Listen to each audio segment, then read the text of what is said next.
Tarot can help you work with your inner rebel, and I'd like to show you how I work with mine. I've got a spread and some questions you can ask your cards, but before I dive into that, I want to talk a little bit about what an inner rebel is. Inside all of us is an inner rebel. It's that rebellious part of us, maybe that kind of teenager part of us, where we want to do things our own way, where we want to live authentically and do things in a way that feels right for us, no matter what society is telling us about it. Your inner rebel can come out when you need to set down a boundary, when you need to break away from something that's not working for you, when you see something that's unjust and you want to do something about it.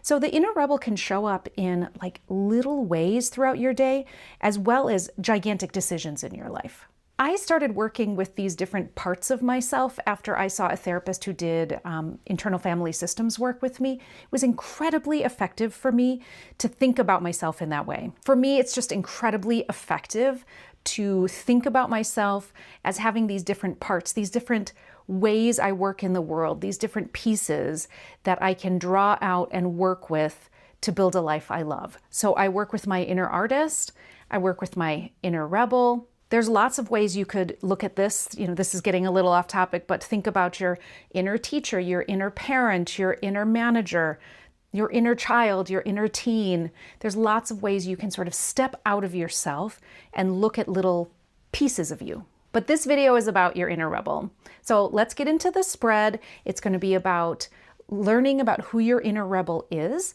And then I've got a couple quick questions you can ask to help you work with your inner rebel on a daily basis.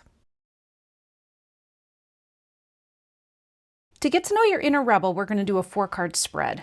Strength, weakness, light, and shadow. Now, the strength and weakness might be pretty straightforward. These are the strengths, the weaknesses of your inner rebel, but let me explain the light and the shadow a little bit. The light and the shadow is sort of how your inner rebel behaves and reacts when they are in light and when they are in shadow. So by light, this is your healed inner rebel. This is when they're strong, they're powerful, when they know themselves. In their light, they are acting in accordance with their values. They're doing conscious thinking and they're moving forward in an intentional way. Now, when your inner rebel is in their shadow, they're unhealed, they're reactive, fearful, they're self-protective. Personally, when I've done this spread, I find that light and shadow to be very revealing about my inner rebel, but also how I interact with them and how I see them. I recommend doing this spread in pairs. So turn over the strength and the weakness first, and then the light and the shadow. These pairs really speak to each other. And once we have all the cards revealed, I'll show you, like in many box spreads, there's many other pairs you can read. Okay, so who is my inner rebel? Their strength is Ace of Wands, and their weakness is the World.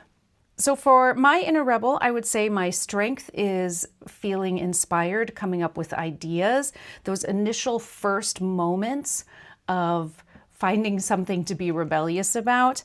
And my weakness is actually taking it through to its end, sticking with it. With all of my example spreads, I go pretty quickly. Let me encourage you to do this spread when you've got time to pull out your journal and to really think through these things. This can be a very revealing spread, but I'm doing a very, very fast example just to show you how it works.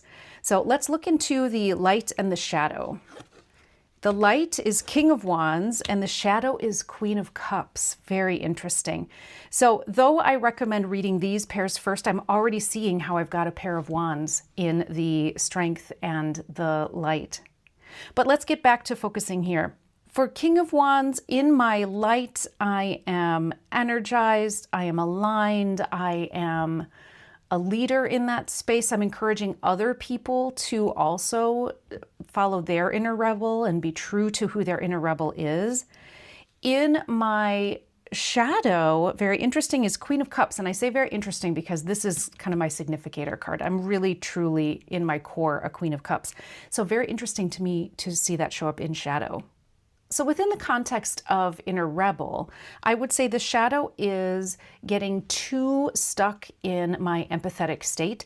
And when I'm in that empathetic state, I get very reactive and I can shut down pretty easily. I sit in a place of non-action, where in my strength and in my light state, I am in a place of action. Here I am kind of shut down by my emotions, my empathy, and I'm maybe seeing both or all sides of the issue too much, and so I'm getting stuck. So like I said before, now we've got new pairs. We've read our strength and our weakness, our light and our shadow.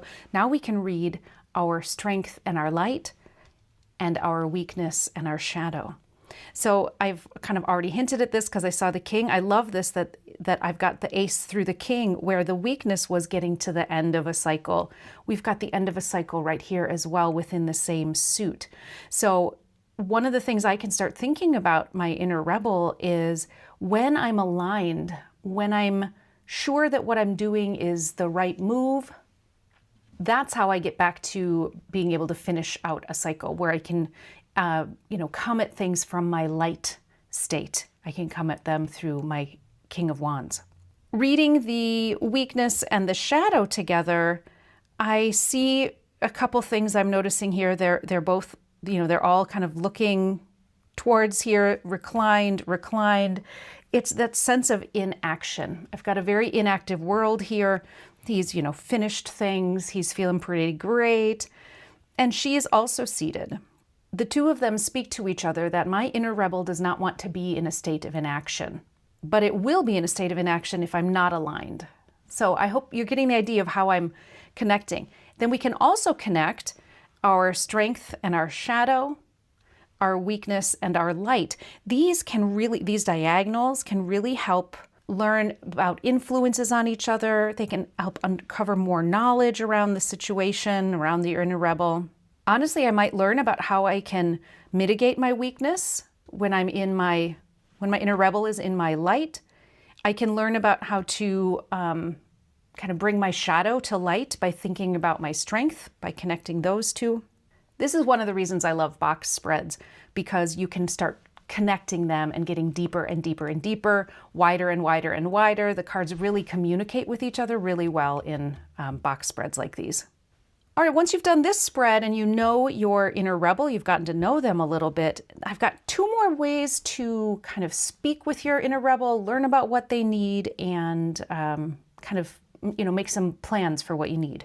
One of my favorite questions to ask when I'm doing this sort of archetypal or parts work is, what does that part of me need? So what does my inner rebel need? So you could ask, what does my inner rebel need right now? What does it need today, this month? Maybe I'm about to have a hard conversation, so what does my inner rebel need in this conversation?